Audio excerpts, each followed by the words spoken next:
A couple of months ago, when I started to hear about people getting quarantined for coronavirus, I started to think, this will never happen to me.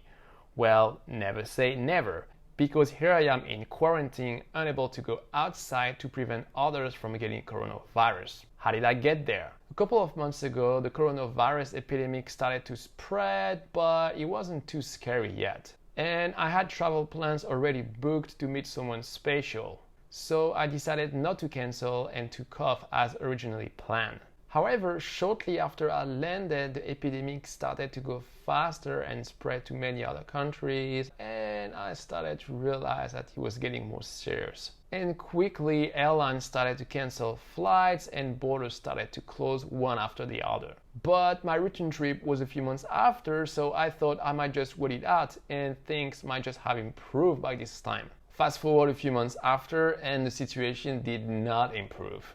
And at the last moment, I received an email from my airline saying that my return trip has been cancelled. So at that time, I started to freak out a little bit because my tourist visa was about to expire, and when I asked to be extended, it was refused. So I was thinking, do they want me to swim back home? But fortunately, I was able to buy another flight ticket. Of course, that one was much more expensive. But I had no choice, so I just bought it. When I arrived at the airport, it was such a strange feeling. There was almost nobody. There was more staff than passengers. It was so quiet there.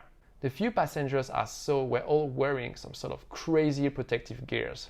And when I checked in, the staff did so many verifications with my visa and called the destination country to make sure that I would be allowed in the country. It just felt like I was going on the moon. And inside the plane, the atmosphere was a little bit strange. The flight attendants were also wearing the crazy protective gears. When I arrived here in Taiwan, the staff made me fill all sorts of forms and asked me about my quarantine situation. Yes, because here in Taiwan, all incoming travelers must do a 14 days quarantine.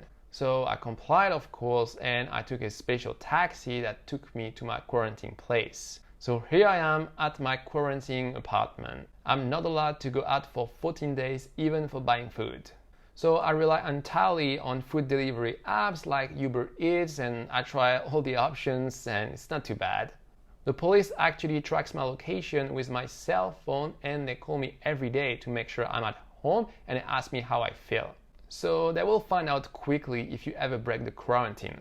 And that actually happened to a foreigner who broke his quarantine here in Taiwan about a month ago to go to a nightclub. And he got caught and he got fined, I think, $30,000. What an expensive night. The thing that concerned me the most is the lack of physical activity during these 2 weeks. So I try to do some sport at home like jump jack or running at the same place. And if there are some neighbors who see me, they must be thinking that I'm so crazy. And since I have all this available time, I code a lot and also I record more videos. So expect to see more videos here on my channel for the next 2 weeks. And just to be clear, I don't have coronavirus. I feel fine. This is just a safety measure. All is good. But I'm afraid that at some point this quarantine will start to affect my brain. So if in the next few videos you start to see me acting weird, that's normal. It's just a normal effect when you lose contact with civilization. Alright, stay safe and I will see you very soon. Bye!